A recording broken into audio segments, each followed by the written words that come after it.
Welcome back to the LCS Countdown, just about 9 minutes away from that first game.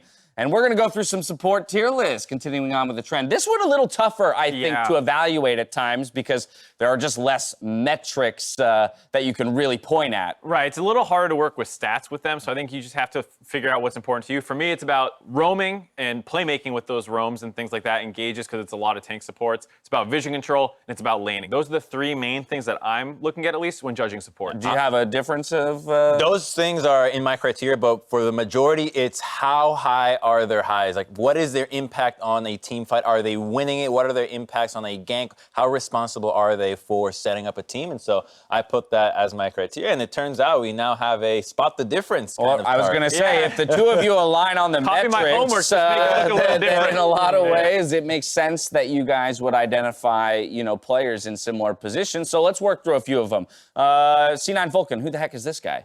The best support in the league, Oh, James. is How he? do you not know who Vulcan is? He's been absolutely crushing it. Obviously, all of C9 is, but he has been a very important part of that improvement, this split for the entire team. He's the best, probably mechanical support in the league, especially just in terms of actual playmaking. He's so good at finding kills with his team. He's got a very high KDA as well. I think it's 11.2 right now with only 11 deaths total. No mistake. So we'll show it right. If he has 11 deaths right here, you got Stunt and Keith. They're about to hit 50, which shows you just how much time. Together. Individually, almost, which shows you how much more time Vulcan can have on the map. But obviously, it's a testament to how the teams are doing as well. Absolutely. It is a duo down there in the bot lane. Moving right along, though, down the list, again, we find Ignar, somebody that we've pointed out as being a big difference maker for this FlyQuest squad. And it was from the Jat stats where we know just how many champions he's playing. He's really doing a lot for the support role. For supports. When it comes to coming up with a champion that really helps the team out, whether it's the Blitzcrank experiment that we've seen or the Shen that we saw yesterday. You know, we will give him a slap on the wrist. He did for it that for the one. stat. Right. He did it for the stat, baby. Did it for the stat, but I mean, the guy has turned FlyQuest into an actual machine that fires on all cylinders when they get going, and he's responsible for it. Yeah, I think that's a big part. He's really responsible, whereas, like, you know, Vulcan is a part of a huge team that loves all fighting. Ignar seems to be the one leading them in a lot of ways. And I think it's interesting that two people are above our former support MVP and CoreJJ from last year. Let's talk about him then, because exactly right. I think the conversation around CoreJJ would be that expectations are high. World champion into an MVP support here in North America, multiple titles under his belt already, and yet he's being beaten out by a couple of his counterparts. I think CoreJJ has a harder time standing out on Team Liquid because you're dealing with a role that is so ingrained with the synergy with jungle and bot lane. You have to play with a sub jungler most of the split. Now you just have Broxah. You have to play with Doublelift. Now you've got tactical. So I'm giving him a little bit of a pass for having to deal with that and still being able to perform with stats that rival Vulcan's. I was going to say, we've seen glimpses in a couple of those games with Tactical, some of that kind of laning dominance and prowess creeping back in, but a line there with third place? Yeah, absolutely. I think CoreJJ is eyeball test-wise as well, still playing super, super well. The rest of the team not quite as dominant, and so he doesn't have quite as many opportunities to show off. All right, well, we said spot the difference. I've spotted the difference. You found it. I found it. It took me a little while, but I did it. 5 and 6. We got Zeyzal, then Hakuho over here, and we got Hakuho, and then Zeyzal over here. So duke it out. All right. Let's Who's right? Who's wrong? All right, Zeyzal, a lot of people have been criticizing his laning. Yeah. And I understand why, because it's kind of in comparison to Vulcan. And we all know Vulcan's maybe the best laning support in the league. That doesn't make him bad, and I think he's still better than a lot of other people on this list. He's playing with Bang. They clearly had to take some time to figure out the synergy problems that they were having, but he's still a monster playmaker. He has really high forward percentage. They're playing aggressively, and he's still doing a good job for the most part of meeting up with Svenskeren. The whole team has had large issues, and support and junglers are often the ones who bear the symptoms of a team the most when things aren't going well. All right, Crumbs, tell me why he's wrong. Well, he's not wrong. He's not wrong. Well, everything you said, you gotta inject something into this segment here. Okay. You guys are So, I mean, aligned. I do want to start with praises for Zeyzal, particularly with the Senna Rumble combo that they busted out. I thought that's actually really innovative, really ingenious. I love that synergy. I've been playing it myself. I really approve. And that's boosting his stats a lot. So he's actually got such crazy high numbers of damage, kill share, gold share. Right. So it's kind of hard for me to judge Zeyzal statistically because of that anomaly game. And when you have someone like Hakuho, whose team is so inconsistent, he seems to be the one guy that is doing the same thing every single game. But as a support, if your lanes are all acting up, you don't have that much to do. Well, one of our other supports who's had to deal with a swap as That's well. what I was about to mention. Is prior to the swap, Alltech had some of the lowest laning stats in the league, and it was pretty clear that they were not trying to fight early. Right. That hurt a lot of Hakuhos as well, where if you're back and forward percentage, you're not taking aggressive trades, you're not being able to get out and roam quite as much. So I do think that pairing might have held him back a little bit, and we'll have to see if now that he's reunited with Apollo, he can maybe start climbing on my list. Right, he's always been talked about as a fairly lane-dominant support, and of course has tons of experience with Apollo in the lineup, and so we'll see what they can get done in the back half of the split. One last slot here I want to talk about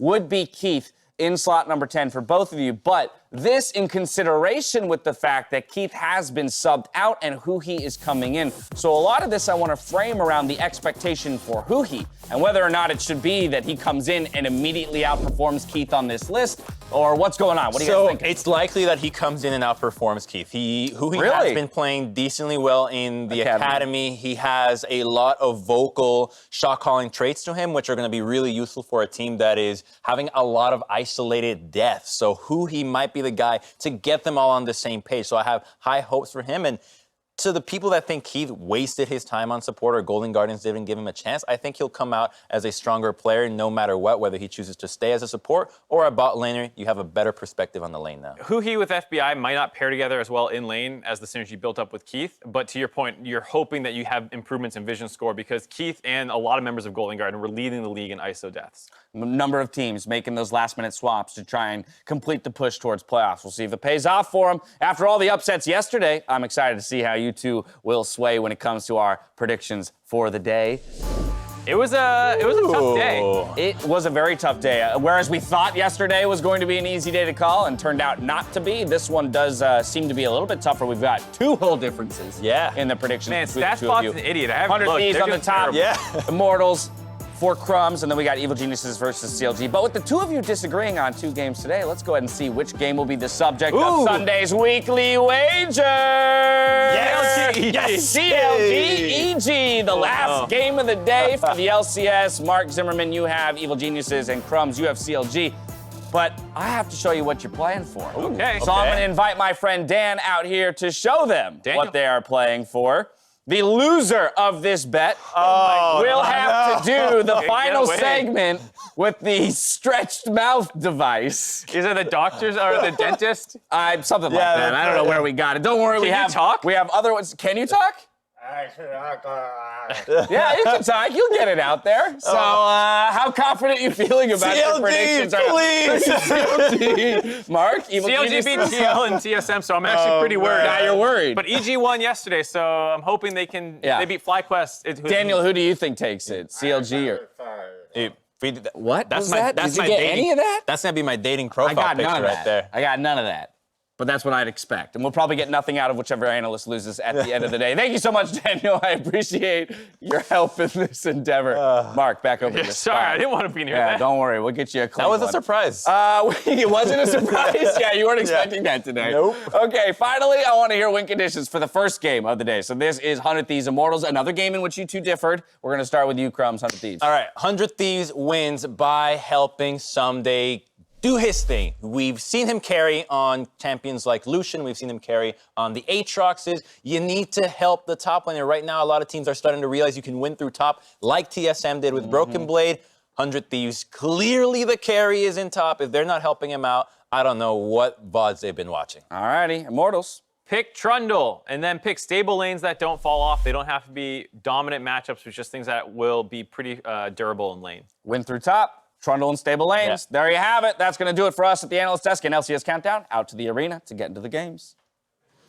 Thank you very much, Dash. Hello and welcome to the Battle Arena. We've got a battle between some squads coming up today. I am Freak. To my right is Jat. How's it going? It's going well. The first game of the day is very exciting, as we talked about during Countdown, how the way 100 Thieves won is often like the way Immortals has won. So we could be in for a rather wild game. It is, and I'm always excited as we get around to Week 7 because I always talk about playoffs earlier than I should, but around Week 7 is when it's actually okay to do that. Yeah, it's like Week 2, but the playoff. But the playoff implication is so important. right now, 6 wins is the playoff bar. 6 wins is where 6th place sits. And these are 2 teams at that point right now. 100 Thieves had a very hit-and-miss season so far. They got a comeback win against Dignitas yesterday. And with the win over Immortals here, it's 2-0 weekend. Yeah, I mean, anytime a team is actually around the 500 mark, which would be as many wins as many losses, it's going to be a hit-and-miss season. So, like, Immortals hit a lot at the start. They started 5-2, and then they have been 1-4 since that point. Right now, I was wondering if there was going to be a set ban because I feel like that was what was coming up next, so I'm glad to see it. Yeah, and Misfortune, of course, still up, though, going to be locked in. And I am interested to see who's going to start really picking up the slack here, 100 Thieves. As we've gotten more and more data, it's always interesting to see, you know, which players have kind of stood the test of time and which ones actually met with expectations. Right. sOAZ on our screen here has continued to show the veteran status. People have been talking about his late game shot calling, getting Immortals into these late game wins that have been really exciting. On the other side, though, Ryoma, I think, has matched expectations where his landing stats are worst in the league, and I kind of want to see Eika take over mid lane here. I think that would be quite a statement game for him, just in terms of Eika versus Ryoma, of wanting someone to stand out. It's also a new strategy we're seeing here from Immortals if they lock in this Varus Tahm Kench. So last week, they actually put Apollo in to pair with Hakuho, whereas they've played most of the split with Altec. And strangely enough, this is their first Varus game. Yeah. So multiple AD carry bans, MF locked in, that's kind of the standard, and then you're kind of wondering what every team's going to do after that. Oftentimes it has been Ezreal, which kind of plays to lose the lane gracefully. Here, they're looking to win lane. And I would say that Varus is one of Apollo's most played and most comfortable champions all time. So if you're looking to, it's not the game 1 statement comeback, but coming in here with Immortals sort of running out of time to make that last final push. Of course, haven't played any games this week. They're looking pretty solid. We'd like to see them kind of push on upwards, and I think Apollo can definitely do that. We've got MF Nautilus for the bot lane. We've got Aatrox the top laner for Ssumday. Yeah, and that's now the 7th game Ssumday has played on Aatrox, or will have played this split. It was actually picked away from him yesterday by Huni, and he ended up going Renekton. But sOAZ is just looking to make this game wide open. It has been known as, I want to say, like with quotation marks, a counter pick to Aatrox, because it actually can beat it, but it's still very volatile. Nothing full slams Aatrox, which is why Aatrox is so often blind picked. Well, always fun to watch, though. What can sOAZ do on the split push? That was pretty much the reason they stopped the loss streak when they beat CLG last week on the Camille. So pushing went really, really nicely for him. So we'll be looking at sOAZ, looking at his flash engage to the backline as well. He's going to be, so far, the player to watch for me in this game. Yeah, I mean, they're also pairing it with Tahm Kench, who once he hits level 11, basically has a global. So if this game does break down, I think 100 Thieves needs to be very diligent in these last 2 picks to make sure that they have either a very strong answer for Camille, Tahm Kench, and sides, or really reliable initiation so that when people do split away, they can just run down mid and win. All right, well, Azir has been dropped off the table. Sadly as well, Immortals are the ones who have banned away Trundle. I know we had the analysts talk about the Xmithie win condition being play Trundle and have that go well, but just want to drop off the map. Of course, we know Immortals will get first dibs on champion picks, and we are usually expecting that to be jungle. As Azir and Corki trade bans, Trundle and Sejuani trade bans, and we'll see what Xmithie wants to play, or if they want a blind pick for Eika. Yeah, I see the Syndra already being banned. A lot of times, LeBlanc can be blind picked here. It would generally fit with Immortals' hit and run strategy if it's something Eika is comfortable playing. That's the hover. Yep. And locked Makes in. sense. His first LeBlanc game of the year. Gonna play a slightly different style. It does mean that they have a lot of backline access. I will kind of point that one out, right? Yeah. That Camille can easily flash R into the backline. LeBlanc can follow through. Varus Q does something over the top as well. So I can see Immortals getting some decent picks on Squishy. Yeah, the theme of Immortals' team composition is definitely split and pick, and 100 Thieves is building towards a theme of team fighting. The Zoe I'm not super sold on, but there's also a lot off the table right now. I think Jarvan might be the jungler that you'd want to go for strong initiation. Zach also is just stronger Jarvan, late game. Early game, weaker Jarvan, but late game, big time initiator. I'd love if Meteos brought back Zach.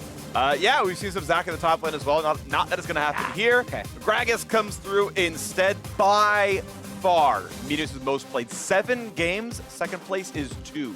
This is what he goes to time and time and time again.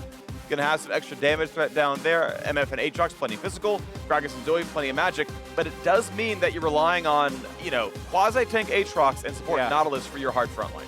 Yeah, and Xmithie ends up having a decent number of options right here. Lee Sin's just the generic one, but it does pair extremely well with the LeBlanc in terms of gank assist. Yeah. I find it interesting, actually, how, generally speaking, you do want a damage difference in damage type between your jungler and the solo laner you're primarily ganking for. So like Gragas Zoe isn't as great because if LeBlanc has something like Merc Treads or a Banshee's Veil, it's harder to kill. But this says, hey, he wants to go top lane to gank for the Aatrox, whereas Xmithie compositionally will actually pair with the LeBlanc in trying to camp mid lane. So you mentioned Eika trying to have that big game in mid lane. The jungler pick complements that. That's going to be exciting one to watch for it. First Lee Sin game of the year for Xmithie. It's going to be fun to see if he can make this one happen right here as time ticks down. No surprises really in Champ Select. I think we've seen all these before, at least on those players. Camille, to me, still a bit of a delight because I don't see a ton of her, but that's always fun to see regardless. 100 Thieves and Immortals are squaring off on the Rift. Thieves off of a win from yesterday, but it was a tough one. Their early games have traditionally been very, very weak, but they found the ways back in. 6 and 7 is roughly in play position right now, so we'll see if their late game piloting can stack up well against Immortals as well, who themselves have done just as good of a job at getting themselves out of sticky situations. Yeah, we kind of talked up both of these teams' ability to have these late game situations where the game kind of starts losing structure and then they find their way on top. What would be kind of fitting for this game is if it's just like a total slam in the game by one team. It's like, oh, yep, they just mopped the floor with them. We're not seeing that late game stuff at all. But yeah, you get the 3-0 LeBlanc, and it's like, all right, well, split push victory, bye. Like, no team fights, 18-2 in kills. There's a lot of things that can break open this game. There's high volatility lanes on the side of Immortals, so I'm looking forward to it. I'm generally a fan of high volatile lanes. It's going to be a fun game to watch. We are on to the Rift as 100 Thieves and Immortals are doing battle here. 5 games to play, counting this one for 100 Thieves. 6 left for Immortals. And with where the teams are stacked up, going up to 9 and 9, I feel like is going to get you into playoffs. Now, real quick, Now, real quick, though, we've got LeTigris standing by with Ziggs. It had to get some words from you, not just after the game yesterday, but going into a very important one, because it seems to be understood that you need the 2-0 to try and make playoffs a thing. Do you agree with that? I mean, that would be ideal. Yeah, I feel like every game at this point matters a lot.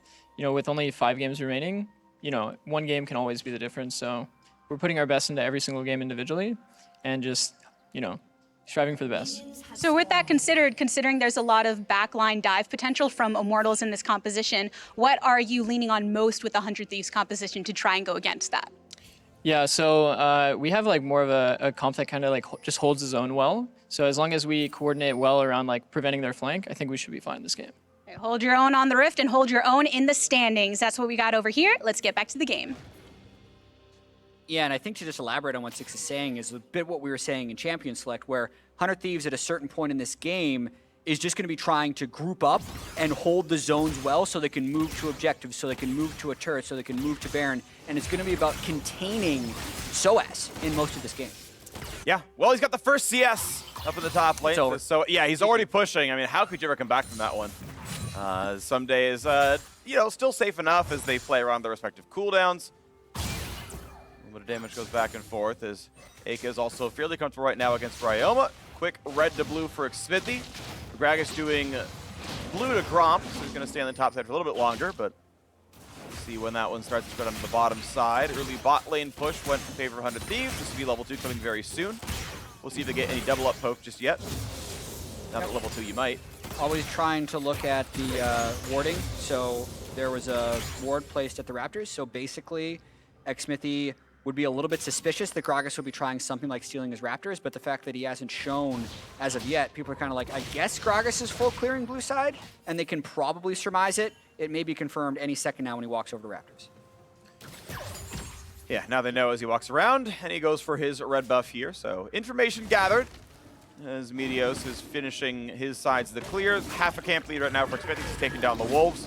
Otherwise, a fairly low impact early game, aside from the small CS leads in various lanes. So that's waves being pushed though. So they should get most of this. Whenever I'm doing clear like Meteos did, where you're like full clearing a blue side before going over your buff, there's always this sense of relief when the other jungler hasn't gotten first blood yet. Yeah. But then you go bot, and we'll see what happens here. Ooh, not gonna land the Okay. sleep either. That's Ryoma walking away cleanly enough. The attempted ward hop play doesn't quite land with anything.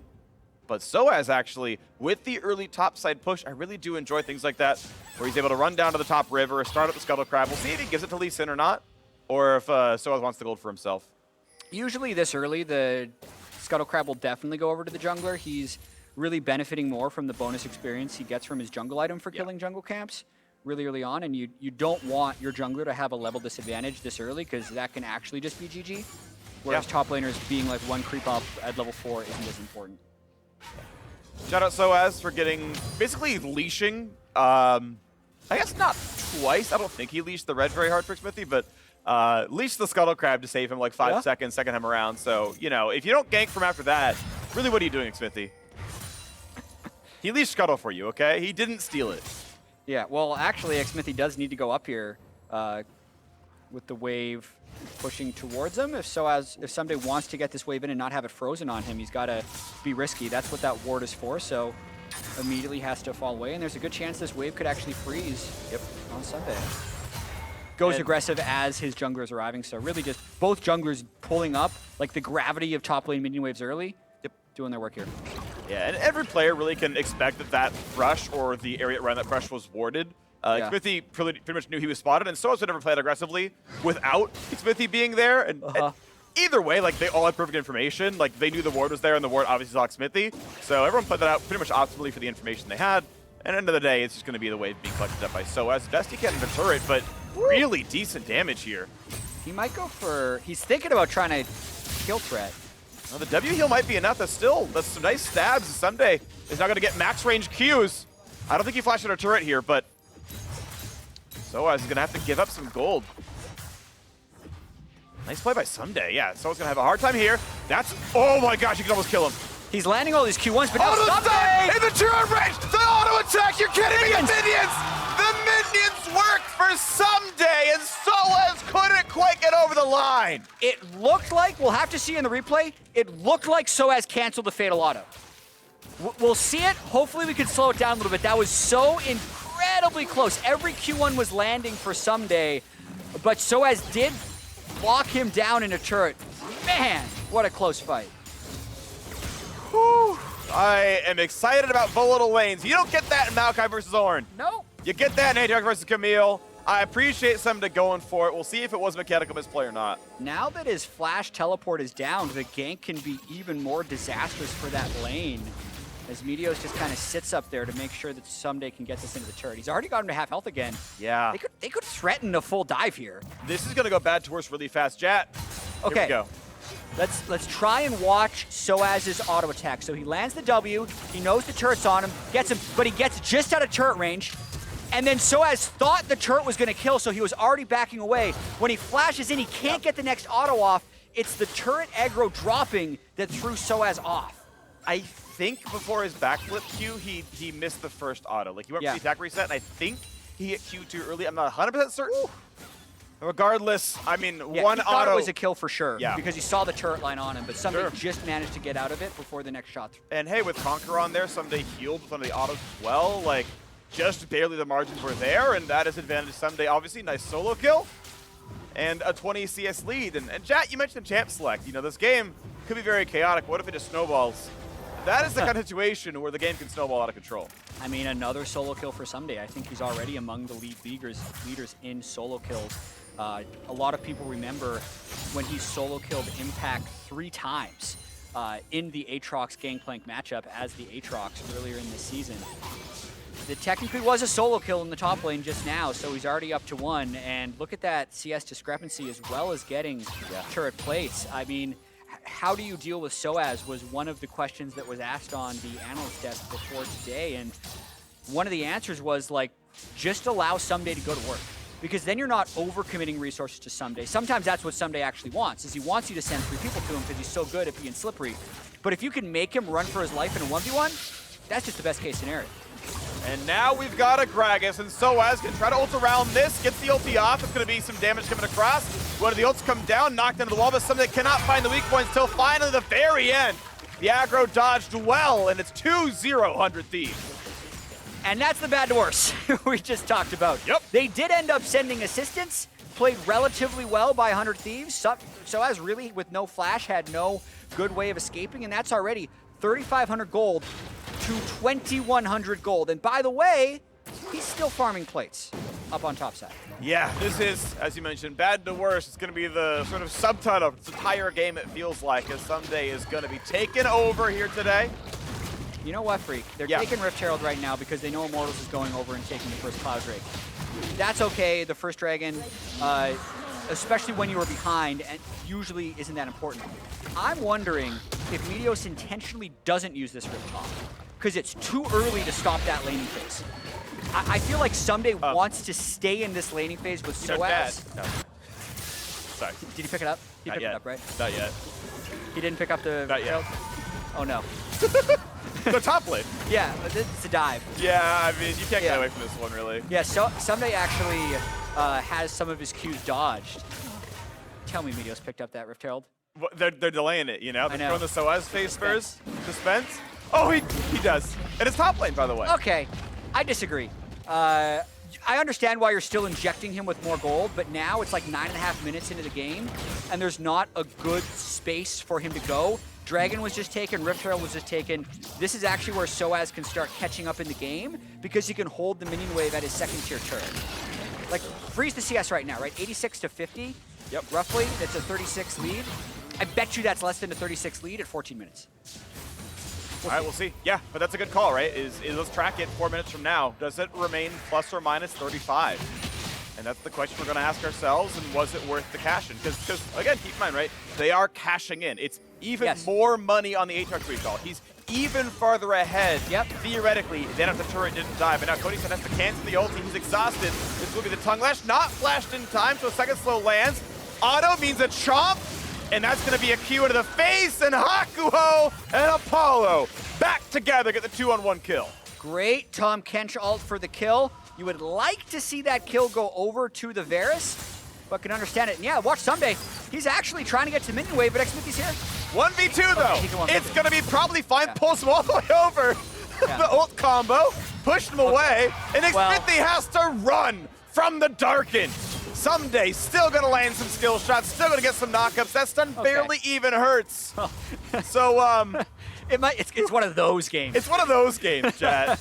Where Ssumday just gets to walk over the opposition. We'll see if he can keep this up, because there's actually been at least 2 games this split where Ssumday has actually just completely taken over the world. It was the Aatrox game against TL, and it was the Lucian game against Golden Guardians. We'll see if it's one of those games. Oh, it's Hakuho in a really bad spot. Had to burn the flash for the chase down. That meant it was easy pickup afterwards. And Cody's son gets the revenge. Yeah, the injection of gold so far has worked for Ssumday. The CS did go up to 40 just briefly now. If he could steal jungle, that's kind of the best of both worlds, but Xmithie was just up there. And he drew Xmithie away right there, so now 100 Thieves are making plays elsewhere. Oh, wow. That wasn't a good play. They're making it. Okay, great. You know, they made they made a bad play. I'm trying to think of a bad play, and I don't want to make fun of the theater arts. So, fair. you know, all art is valid. And now, as the mid turret's getting dropped low, just take it at this point. Based on the game state, Xmithie, just follow every cue. So mid's under fire. It's 2,000 gold now. Immortals did just get basically a shutdown kill to get the kill onto Apollo. And Apollo is the point of strength for this Immortals team. The problem is that Immortals' overall plan is to have either the Camille or the LeBlanc split push. And the fact that they're both behind definitely takes away from how capable they'll be. sOAZ tries to fight for a red buff. Yeah, he's got a LeBlanc, but he's in a really bad spot. Red buff might kill him! Ssumday's gonna do it instead. The CS difference might not be 35, but the kill difference is now 3. Yeah! Holy crap! Yeah! Ssumday is just taking over this game. They said both solo laners from him. You can't. Like, you just can't go near him for the next 10 minutes. Otherwise, he'll do that, is what it feels like. Yeah, sOAZ, you got away with the white flag on that one, dude. Like, I don't think you get to invade Ssumday in his jungle with his red buff when you're down 2 levels on the fight. You got to get that one away. CS difference, back up above 35. Yep. You know, good job, Jat. You called it. 6K to 3.4K Close game. currently. Vaguely. So far, it is top difference, for sure. Yeah. And that was, solo kill, then one gank, then second solo kill. Yeah. What's so interesting is, like, I wonder what happens if sOAZ doesn't miss that auto. Right? Oh, right, yeah. Because we said this is a high volatility matchup, and, like, we're seeing what Ssumday can do with the lead, but you're also seeing what happens when Camille is behind. Really, the mini wave is pushing against sOAZ, so he doesn't feel like there's anything else he can do than just push off this red, but he gets so low, and Eika's level 9, he just can't. Yeah. He can't help. Yeah, I don't know what happened there, but. It's like, yeah, that was foolish of me. Yeah. sOAZ has been there before. Yeah. That's the kind of play, like, we've all seen that top laner. We call that, everyone knows the name of the player we're thinking of. The top laner who's 0 and 3 and just goes, Riot, why'd you design Aatrox this way 200 years? And it's like, dog, you're 0-3, just stop. Well, for what it's worth, that player cam on sOAZ didn't look like that to me. No. That very much looked like the opposite of that. I know. Yeah, my bad. But we all know that other player. Oh, He yeah. does 200 years all the time. We know that guy who goes 0-3 and then starts question mark pinging The jungler. Xmithie for the next 5 minutes. Don't be that guy. Don't be that guy. Yeah. Hey, I actually want to see now, no bias, Immortals win through sOAZ split push, and he just gets tilt proof, Yeah. I just enjoy that. Be that guy. All right, well, Apollo has good money. He's got 20 CS up in the bot lane. That's going to feel pretty good. Decent trade down here. Ryoma's going to hit back, though. Nearly takes down Eika, but I think the clone came down in time to tank the majority of the paddle star damage. He's going to be okay. That was very fortunate timing for Eika right there. Xmithie trying to make something happen in the one lane that's winning. Chomp, spit out. Yep, good Yeah. clear.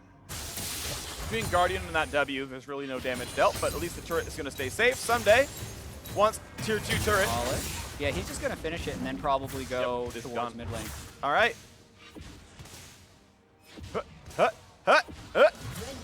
Got him. And now, because he's done that, the wave doesn't automatically push towards him. Mini waves are a little finicky around 15 minutes, though, because sometimes it's impacted by like which team is winning, so it's not for sure, but it was good to deny as much CS as possible towards that turret. For sure. 14 gold per caster mini. Might as well just wait a couple seconds.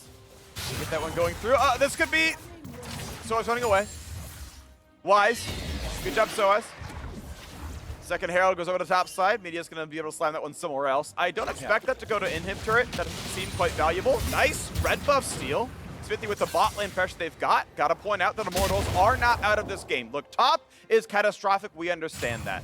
Jungle CS difference, mid CS difference, but bot lane is winning, and that can be...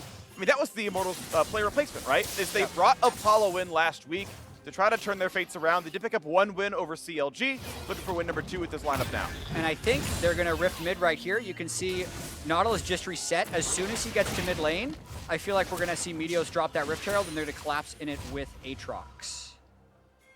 I almost hope they can greet it and knock the turret down without losing half of the And then health. get tier 2 with Shelly. Yeah, like that'd be really exciting. That is like Yeah. really breaking a game open. It's possible. I mean, the strength of this 100 Thieves composition is actually in zone control. Like, just move to a spot, and Immortals doesn't have the way of building it. They're doing it exactly smart right here. They'll kill this one, and they can still drop Shelly somewhere else. Yeah, they brought Ssumday into the mid lane. There is not a player on this Rift that can challenge a 1v1. I feel like even Baron is like, can I just spawn later in this game? Can it be like 24 minutes? I need time to scale. Unfortunately, that's contractually obligated. Baron Nash is showing up on time every time. But yeah, I want to know where the Herald actually gets summoned, where that 500 gold goes. As sOAZ had to kind of take some farm topside. And even with the sort of little bit of a lone time up there, it's still a 40 CS difference. Yeah. 400 gold bounty accrued by Ssumday. It is relatively important that he manages to protect that. And as this game progresses, if solo people on Immortals do stop running into Ssumday, there will be a point where like LeBlanc and Camille can actually win, or at least LeBlanc, Camille, and Lee Sin can actually win. So getting that shutdown will be of utmost importance if Immortals wants to try and come back in this game. And the scaling continues. We're getting closer to Apollo getting his Rage Blade done. That'll be the first major power spike, and realistically can do decent damage against Aatrox here. Want to point out a very small item interaction. Blade of the Ruined King is actually very good against Death's Dance, because as a champion gets lower in health, you do less damage with Blade of the Ruined King, the current health damage. Yeah. With Death's Dance, you get lower later, but the damage still comes through at the end because the dot tick afterwards. So a on-hit Ruined King champion has a very, very, very slight DPS edge against a Death's Dance user. So potentially Apollo can get a kill on a Ssumday here. Great play there, good. Does have good single target damage. Stunt now going to be rooted in place. That's going to be the hits coming in. That's the kick backwards. A ward hop away for Xmithie, and that will be a kill picked up.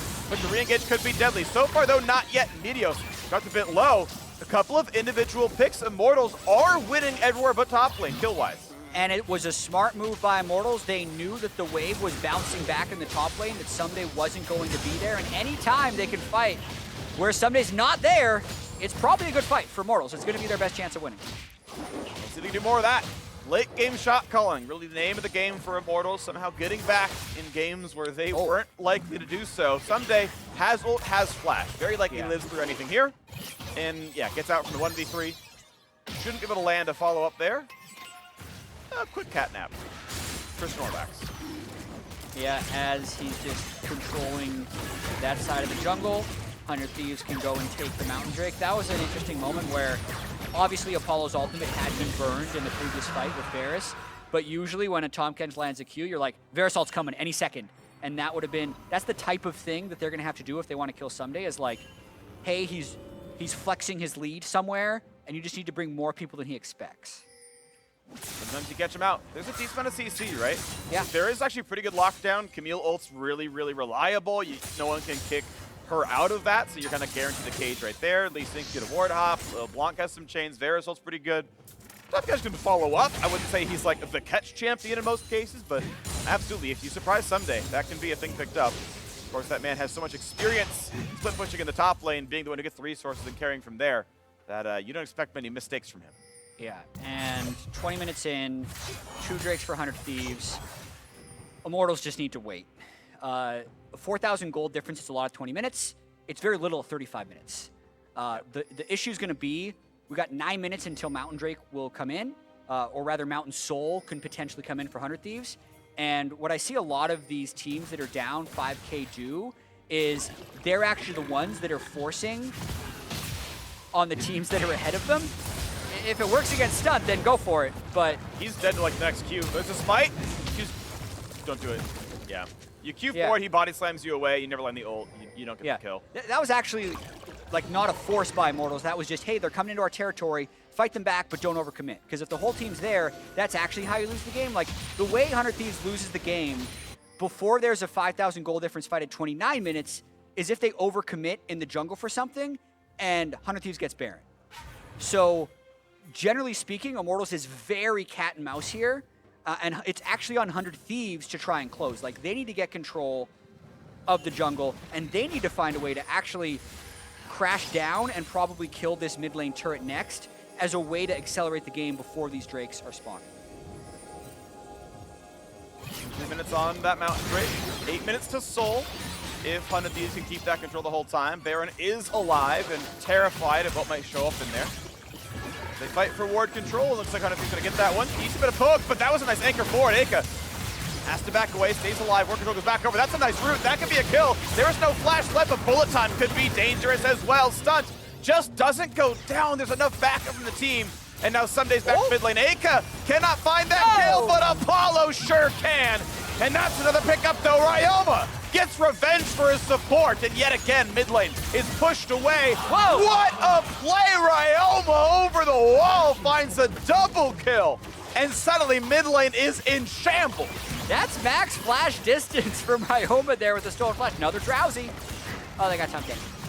Gonna be okay, but that is a big wake-up play. Ryoma had one lane over against Eika, up in gold, up plate the whole time, up in CS, and then really heroic plays down here in the mid lane. And that was a battle where Ssumday wasn't actually the reason they got ahead. He didn't attack a single enemy champion in the more or less 4-on-4. That was 100 Thieves winning it. Yeah, it's this really close fight that's happening where Stunt is actually getting caught out of position, going very low, and that's kind of pulling Immortals more and more towards the fight, but it wasn't until the turnaround from the Zoe that this fight really falls in favor. So, like, watching Stunt here, one of the league leaders in deaths as support, does have a tendency to overextend in skirmishes, right? Everyone focuses him, they kick him back. But then, just keep your eyes on Ryoma for the rest of this fight. Stunt, hooks, prevents the first execution, and you think when Apollo flashes that it's over, but he gets it right there. Where does he get this? He picks up the flash off the ground from Varus to get the double. So good. That was actually so sick. Flash forward, then R's back across. That was so well played by Ryoma. Tops the damage done. You can see here, neither top laner was involved, but when there's a 3K gold lead top lane, and that was 80% of the gold lead, and the top laners weren't why that fight was won, I mean, it just feels so one-sided for 100 Thieves right here. And it turns out, yeah, they are walking away with this one. This should be an easy save. Oh, look, he's fine. Yep. Picking Zoe into Tahm Kench is more for the picking Zoe into LeBlanc, not necessarily thinking about the overall team comp, because it is really hard for Ryoma to find picks in the mid game with that champion. But overall, Freak, it does look like 100 Thieves is on the way to a 2-0 week. Yeah. Which would be absolutely huge for them. They have that incredibly close back and forth game against Dignitas yesterday where no one was really happy about it. Like, you saw the team afterwards, you could see the coaching staff walking around, definitely some frustration that the game wasn't cleaner, but you still take those, right? It still counts just the same as a 20-minute, 15-kill-to-0 victory. Yep. You don't get bonus points for winning harder. So this is more, I think, a game you would be happy with if they're able to close this out cleanly. Your top laner has a big showcase. Ssumday totally takes over the early game. But then from there, the rest of the team has successfully been able to accelerate. Now, 7,000 gold up, 5 minutes until Mountain Soul, 25 minutes into the game. That feels like about half of 100 Thieves wins. Where, like, the rest of the team goes pretty close to equal. Like, they're fine, they're LCS level, and some days just like, no, top difference. And then the rest of the game falls around him. And so far, so good. 100 Thieves. The roster is going to be looking at close one there. Almost playoff position. Right now, 7 wins would put them in that spot. As long as they can keep pace with the rest of the field, that's the top 6. We know top 4 is the important part. Also in striking distance for the team. That'd be hype. Yeah. They're a little bit out of sync right now. Like, they're doing a lot of poking around in the jungle while Ssumday is still setting up in base. If they're not going to go for Baron, they do need to pressure Ssumday on one side that's actually drawing resources before going for stuff. It's a little bit risky, actually, what they were doing just now with potential 5v4s in the jungle, but now that Camille's shown, they're just going to try and poke and get these turrets in as much as possible. Ssumday, yeah. Full level above, then Ryoma full level above, then a couple of 14s. Cody nearly matching the opposing soul. Now going for the play, but it's a nice body slam, buying some time. Stunt very tanky, but now Aftershock is on cooldown. Not a re-engage to be had, though. Ulti's still down for Apollo. Eika's short cooldown, not a big deal there. So he's just picking up the scraps that he can. And we wait to see when the death knell comes. Yeah, Immortals definitely on the back foot, holding on as best they can to their base. Yeah, they actually don't have to do Baron, but you can tell they're thinking about it. Yeah. They're like, we have so much control of this jungle. Maybe we should just start the Baron and see if they fall. Yeah, he's fine. All right. I'm not sure you ever really target LeBlanc with Nautilus R when no one else is around. Agreed. Whatever. Fine. All right. They're scaling. Yeah, they are probably just in a holding pattern until Mountain Soul, and then they can go for Baron.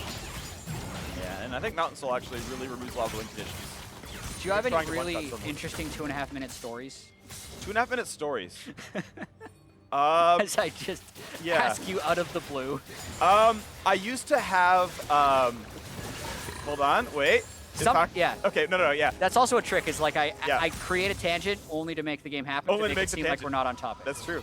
I used to have a 15-minute stand-up set that Day 9 delivered, memorized. Wait. It was about online dating. You had the set? Like Day 9 delivered it. You wrote it for him? No. Okay. But like someone like linked it, and I was like, wow, it's a really good set. And then I like listened to it so many times, I had the whole entire thing memorized. Okay, so you watched a stand-up set, and then you I thought you were like actually had this secret career in stand-up comedy. No, as you all know, that career would not be very good. That's why it's secret. I don't know if unsuccessful is the same as secret. Like, I'm secretly a character artist. Like, no, I'm not. I can't draw. Yeah, I'm always very impressed by stand-up. That was 1 minute, chat. That was. Yeah. I'm very impressed. It's the fact that people just get good enough at telling jokes that they can create a through line for like 30 minutes and have it be funny. So I listen to a lot of stand-up comedy. There is very rarely an actual through line. Here we go, engages there, but a nice stopwatch buys Meteos some time. We're looking to re-engage. Apollo finds the snipe, and Hakuho's gonna go down. Eika cannot find the damage, as now the re-engage can come through. 4-on-4, technically a better kill for Immortals, but all said and done, that is a dead inhibitor in the mid lane. Drake up in 1 minute. Kind of surprised Immortals tried anything, because we were happily going along and just keeping that gold even, and eventually there was going to be something in Mountain, but they tried and they're punished by losing their inhibitor. And now 100 Thieves is going to reset before taking Mountain Soul and then probably Baron. That's the next steps. Yeah, that is very likely, and we're 38 seconds away from that Drake spawning, and we will see if Immortals can manage a team fight there. Yeah. Unlikely. So basically, the reason they do this is because Ssumday's still in bot lane, and they see a temporary fight. So like sOAZ is trying to make something happen, and he does, right? He burns the stopwatch of Meteos and gets killed. It's now been upgraded for Azania's, and it's a 1-for-1 that eventually loses their inhibitor. But you can see the idea of wanting to make a play happen because they had more people. And end of the day, I would still say it's a positive trade. You get more XP from killing the level 12 Meteos than Hakuho's 12 as well, don't get me wrong, but you know, he caught up some farm. So now here's the big play. Immortals going for the miracle run on Baron, but guess what? They're gonna be spotted out and they've got to run for the hill. sOAZ over the wall. Ryoma looks for the sleep, can't find it, but I appreciate the effort, right? If you can somehow sneak Baron off the Dragon Soul play, that is a potentially game-stalling move. Not gonna happen. Mountain Soul gonna be cleanly picked up, and then Immortals have run out of options. Yeah, there was no way that Immortals was gonna win a 5v5 at Mountain Soul or at Baron. So, as you mentioned, good effort. Peeling for a fight, even in a 5v4, probably would have been a losing attempt, but Immortals just takes the low risk, and they're hoping now that sOAZ can try and break the game open. Notice how he's splitting right now just to try and get a little bit of individual gold for himself. Yep. And since 100 Thieves doesn't have Baron, Immortals would like to hold this inhibitor, or at least force a difficult dive that sOAZ could eventually collapse on. That's the thought.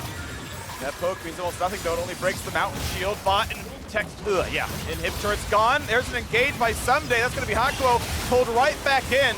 Can Immortals fight back? They get the root, but it's not enough damage to do absolutely anything. And this is cursory damage. It's barely a scratch on the paint. 100 Thieves easily siege down the bottom inhibitor. Yeah, and this game has a lot of structure. We talked at the start of the game about how Immortals and sOAZ thrive in games that have low amounts of structure when it is chaos. But 100 Thieves have been very controlled since Ssumday got that lead, and they're not even going for Baron. I mean, if this turret's going to allow itself to keep getting hit, they're just going to try and end.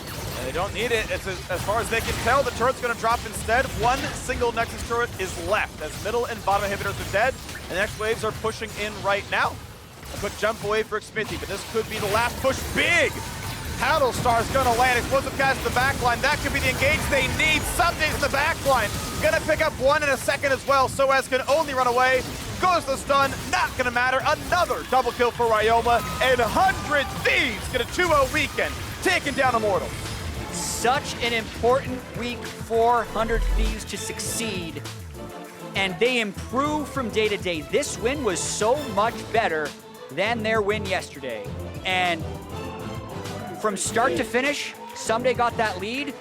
We talked about how the team compositions would interact, and since the way that Immortals would win is if sOAZ pops off and Eika can start split pushing, the fact that Ssumday just removed that possibility 4 minutes into the game is why this was so one-sided. Yep, this is Ssumday's third deathless win. If he doesn't die, if he wins his lane, it's gonna be over. He popped off on Lucian. We had the Aatrox game we talked about a while ago against Liquid. Another Aatrox game here against Immortals where he completely takes over the game, and that just completely shuts everything down. So well done, 100 Thieves. 7-7 is gonna close out their 7th week, and we'll see with very few games left. Only 4 to go.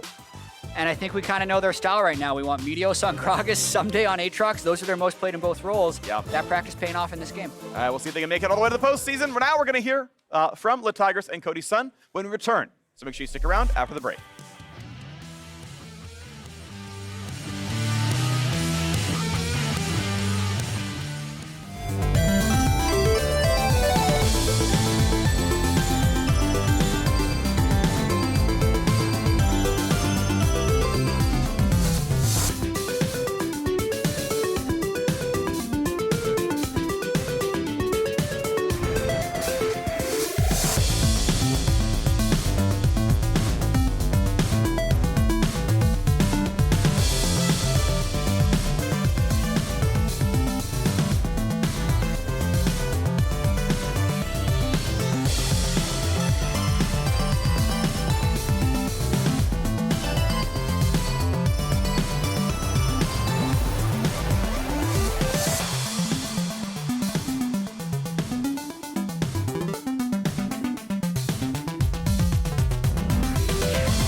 welcome back, everybody. I am standing with Cody's son after the 2-0 week for 100 Thieves. Very deserved enthusiasm from the crowd because let's face it, we are in the nitty gritty of the soup, a soup I never want to eat, by the way. So how do you keep yourself focused when there's only 3 games or so between 2nd and 9th in seeding? So because we're so close to playoffs, you know, every game's gonna matter a lot more than earlier in this split. And then also because every team right now is really close in the standings, and I think it's definitely pretty competitive from our standpoint. So yeah, we're just trying our hardest to maintain focus for today's game after the win yesterday. And that's the thing, after the win yesterday, the general manager for 100 Thieves, Xmithie, actually tweeted out about the fact that after a strong week of practice, we weren't able to translate that onto stage today, but our boys had grit and determination in the tough spots. With motivation and determination being such a high discussion topic right now, how do you personally keep yourself level-headed in these tough moments? I think for me, it's just down to like, I have a lot of experience like playing on teams that, you know, weren't doing too hot in the beginning, but like we're able to pull through in the end. So for me, I just try to keep focused on, you know, the process of improving individually as well as for my team. And I think we've done a pretty good job so far. I think towards like the end of the split, you know, towards playoffs, right now it's definitely a time that we want to be peaking. And I think, yeah, we're peaking at the right time. I went back and watched your interview and some of the interviews from Meteos early on in the split, and there was a very consistent message of trust the process. We're getting there. But I think it's safe to say you've got the 2-0. We've got to switch gears. So process that first portion done. Now what becomes the focus when you're trying to really get it in for playoffs? For us, this is our first 2-0 week, so it's our first successful heist, and yeah, it's definitely. So for us, yeah, we're just gonna keep trying to, you know, have successful heists like today, and yeah, I think we'll be fine in playoffs, and we'll just go from there. And last thing for you, considering how much Ssumday was popping off early on in the split, now everyone else seems to be stepping up with carry potential. Ryoma with some great games. You've always been a master of the stats in the end line. So do you feel more confident overall as a team with a bit more win conditions that you can use? Yeah, I think right now, one of our biggest strengths is that we're really flexible right now. We can play through all 3 lanes as well as playing through our jungler. I think Will's done a really good job, like kind of leading the team and getting everyone on the same page. So yeah, I think we're gonna do pretty well this split. Looking forward to see what happens, Cody, son. And there were a lot of great moments to reflect upon in that last game. But what's better than to catch you up on some of the highlights from that Aatrox play from Ssumday? Let's check it out.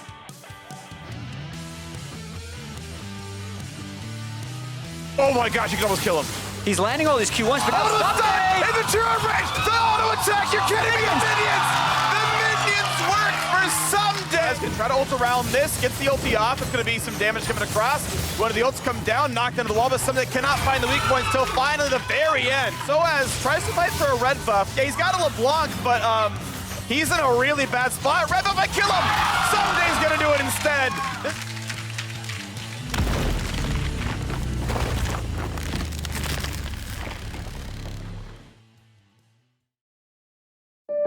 So Josh, you going for our Drive Safe and Save discount? Yep, using the app, driving safe. You